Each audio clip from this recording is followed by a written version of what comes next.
Now on CoastTV News. The House of Representatives back in session today, but Representative Stell Parker Selby still absent. Rezoning in Georgetown, more homes in the same space. An historic firehouse has a new future. How one landmark in Milford is answering a new call.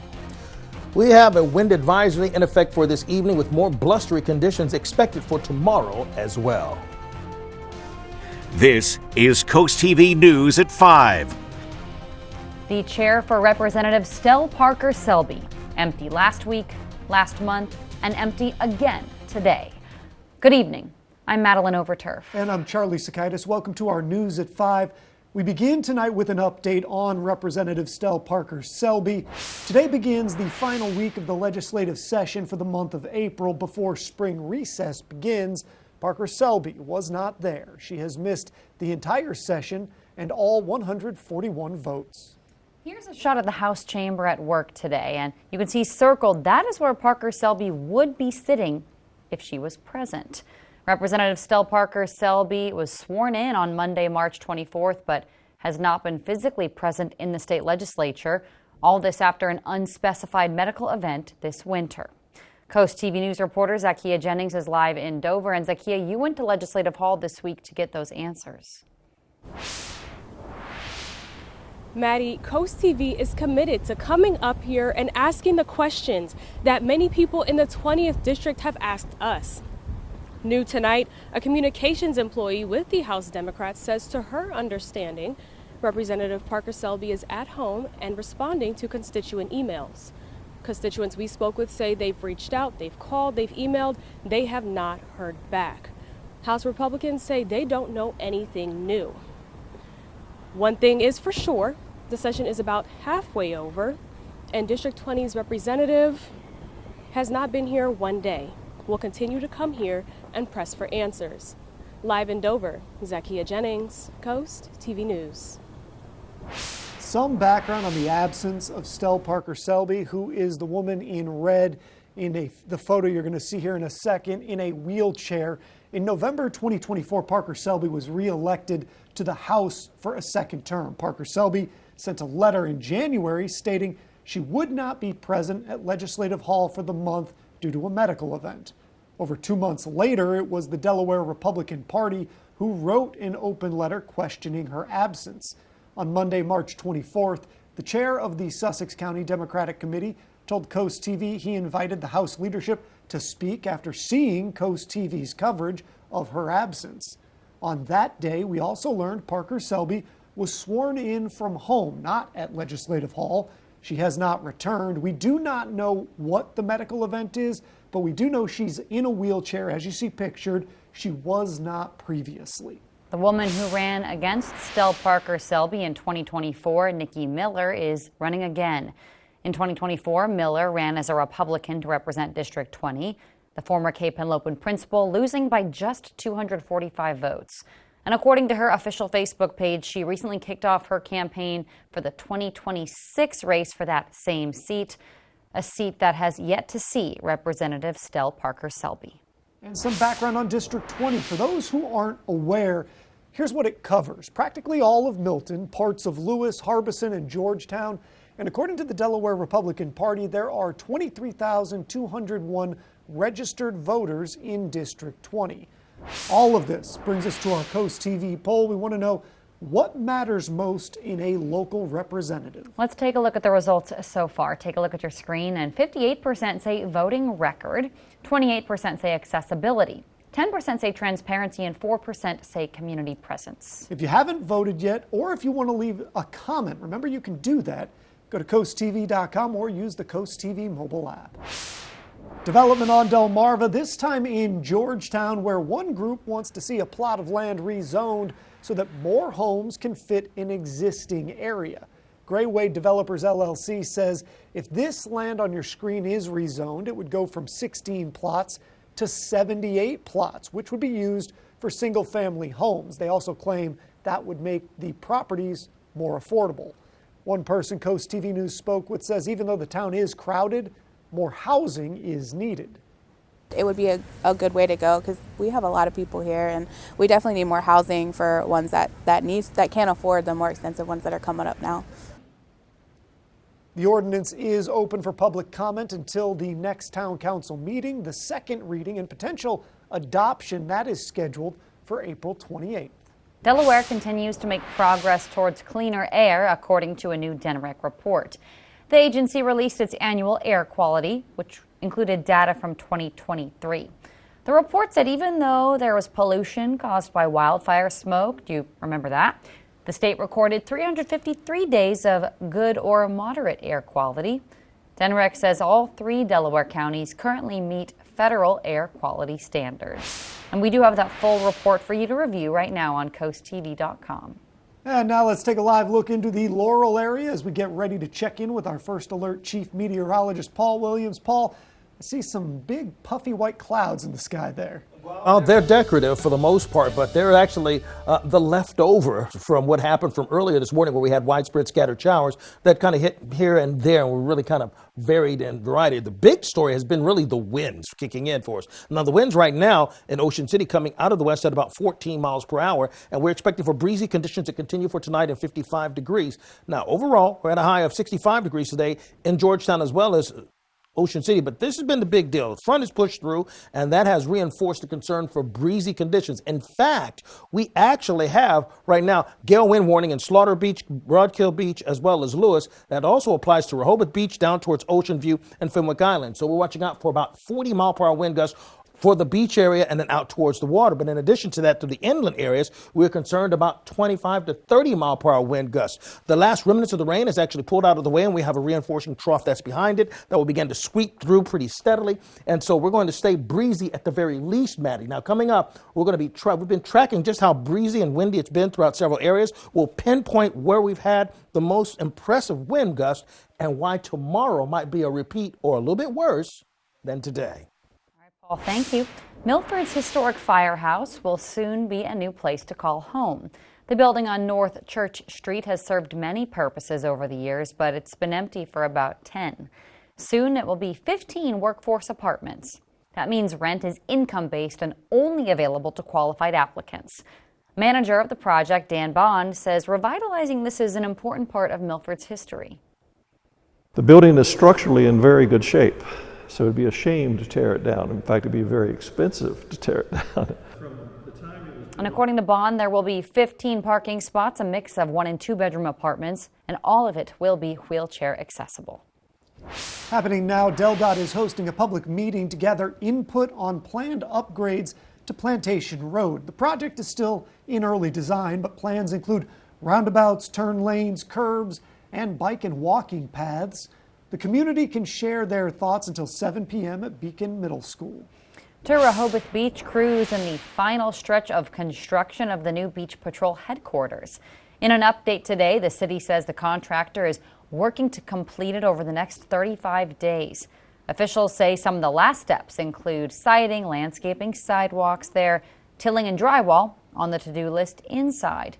The city says the Beach Patrol, though, it's about $750,000 over budget to meet that mid-May deadline there in Rehoboth Beach. And from Rehoboth to Lewis, a change to how city funds could be divided were discussed during a finance committee meeting today. The goal of the city's investment policy would be to restructure funding into 4 categories for spending. Each is designed to reinforce both the short-term needs and the long-term investments of the city. The proposal is still under review and will need to be presented to the mayor and the city council for approval. Europe could impose retaliatory tariffs on hundreds of American goods. That's if trade negotiations with the U.S. aren't successful. The list of more than 400 products subject to additional custom duties of 25%, including American toilet paper, eye makeup, cigars, tobacco, and clothing. Well, the European Union measures were due to come in beginning Tuesday in retaliation for that 25% tariff on all imports of steel and aluminum. However, the bloc of 27 countries suspended its countermeasures until July 14th after the U.S. delayed its so-called reciprocal tariffs by 90 days. If you haven't finished your 2024 taxes, hey guys, the clock is ticking. It's tax day. The deadline to get federal income tax returns sent to the Internal Revenue Service. There are some exceptions. Businesses and homeowners in 7 disaster-stricken states, those have been given some extensions. With that in mind, the IRS, though, is shrinking again. Roughly 22,000 employees are accepting the Trump administration's deferred resignation, according to 2 sources. That resulted in a 25% reduction in the IRS workforce. Chopping down trees to make way for a new beach access. Changes headed for beachgoers on Virginia's side of Assateague. We have some wind woes ahead as we deal with wind advisory for now and more wind concerns for tomorrow. First, security review, how the arson attack on the Pennsylvania governor's home is casting scrutiny on security measures. Up next. This is Coast TV News at 5. A break-in and arson at the Pennsylvania governor's residence has cast a lot of concern about security measures there. As Laura Aguirre reports, authorities work to understand how a suspect was able to enter the home and then escape, even as officers searched for him. They were here within seconds, and they did an extraordinary job. Pennsylvania Governor Josh Shapiro praised state police Sunday after troopers helped him and his family escape a fire in their residence. The suspect, 38-year-old Cody Ballmer, initially fled, then later surrendered to police. He's been charged with several crimes, including attempted homicide, aggravated arson, and terrorism. A court affidavit citing security camera footage inside and outside the home reveals Ballmer allegedly hopped a fence, broke 2 windows with a hammer before tossing a Molotov cocktail through one and climbing in through the other, raising concerns about the governor's security detail, which he tamped down Sunday. I'm not going to get into my security. I've total confidence in the Pennsylvania State Police to keep us safe. State police leadership confirmed Sunday they're now conducting a security review, a move many law enforcement experts agree with. This incident alone, this individual was able to easily defeat multiple layers of defense. Security consultant Jonathan Wackrow points out that the perimeter fencing, electronic surveillance and detection system, and protective services didn't stop the suspect. Making matters even worse, the suspect was able to get away without being detected. The attack took place during the first night of Passover, a major Jewish holiday, hours after the Shapiros had celebrated Seder. It necessitates a greater focus on applying physical security measures or enhancements at the residences of these political leaders. I'm Laura Aguirre reporting. Here's a look at your Bay forecast. We're warm to 60 degrees on Wednesday, staying extremely breezy, 63 on Thursday, but then we have a bit of a treat on Friday. Let's talk about that treat coming up.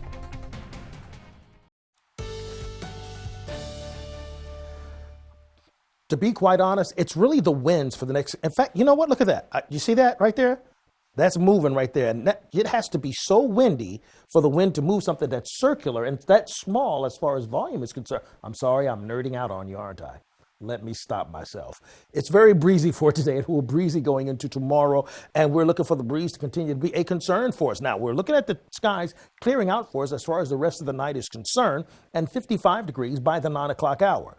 Overall, it's about the winds. I mean, we have temperatures right now, 65 in Redding as well as Georgetown and 63 in Delmar. One of our reporters, Emma, was saying that, she was really bothered by the winds today because it made it feel so much colder. We had that today. We're going to have more of that tomorrow. Wind gusts that peaked at about 33 miles per hour gusts in Georgetown, 36 mile per hour gusts recorded in Cambridge, and a 21 mile per hour gust in Ocean City. Some of the other places, we had a 35 mile per hour gust reported in Slaughter Beach, Harrington and Adamsville, 31, 26 miles per hour in Greenwood, Milford, 25, 20 in Prime Hook, 19 in Seaford. Why are we mentioning that? Because that's what we're concerned about. Gale wind warning is in effect for Slaughter Beach, Broadkill Beach, and Lewis Beach, meaning we're watching out for 40 mile per hour winds, but not just there. Rehoboth Beach, Ocean View, Fenwick Island, and all the way over here towards Cambridge, near Castle Haven, as well as Cornersville, and in the Hudson area, gale wind warnings in effect, at least until we get to, let's say, the 8 o'clock hour. Now, we also have a wind advisory throughout the inland areas. The difference here is that throughout the inland areas, we're watching out for about 25 to 30 mile per hour winds, 40 over here along the beaches. That's the difference between the two. And we have one cell that's actually still sparking some scattered showers between Selbyville and Fenwick Island that's now prompted a severe thunderstorm warning that's now just been activated for us actually in Ocean City at this present time. That just popped up a few moments ago. It's a fast-moving system that's starting to produce just a touch of hail, but that's mainly going to be a marine system as that front pushes through. All that being said, listen, we're looking at wind gusts right now at about 35 miles per hour. Future wind gusts for Wednesday morning, about 24. But then we go up to near 40 mile per hour wind gusts by tomorrow evening at this time. 39 mile per hour winds out of the west-northwest pretty steadily. And then it'll begin to die down for us on Thursday. So our expectation, the winds are primarily pushing out of the west, but we will have the temperatures climbing into the upper 50s. Taking a look at our expectations, 59 for the high in Lewis and Georgetown. We're looking for 59 for the high in Cambridge, with wind advisories active. And we're also looking for 60 for the high in Berlin, Snow Hill, as well as Pocomoke City. Finally, as we get ready to go up the beach, we're looking at 62, 62, 64. That'll be the changeover for Chincoteague, Assateague. We're going to stay just under the 60-degree mark. As far as Ocean City is concerned, we're going to go 57 to 59, 59, but more sunshine expected on Thursday. Fenwick Island, about 62 for the first couple of days in a row. And then in Lewis and Rehoboth Beach, we'll have sunshine on Thursday, 60 in Lewis, 57 in Rehoboth Beach, and then 66 for the high on Friday. But then we start going even higher. Take a look at your extended forecast. 71 on Friday, but take a look at this, guys. 81 on Saturday.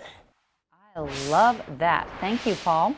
The National Park Service is moving the Virginia side of the Assateague Beach access, moving it 2.5 miles north. Crews cleared away the first of many trees today to make room for the road that will eventually take people to the beach. Officials say it's a natural process for barrier islands to move and that sea level rise is contributing to the beach moving faster. As the island has moved and the beach has eroded, it's now so narrow that literally you've got a very narrow beach and a very narrow parking lot, and that's all that's left. Now, people will still have access to the beach all summer. The transition, though, won't begin until winter, possibly even spring of next year.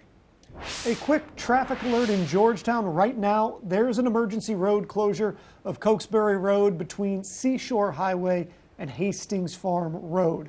A crossroad pipe that's being repaired. DelDOT says it should be done Thursday. Coming up, flights suspended. The company whose helicopter crashed into the Hudson River now grounded. Stay tuned on CoastTV News at 5.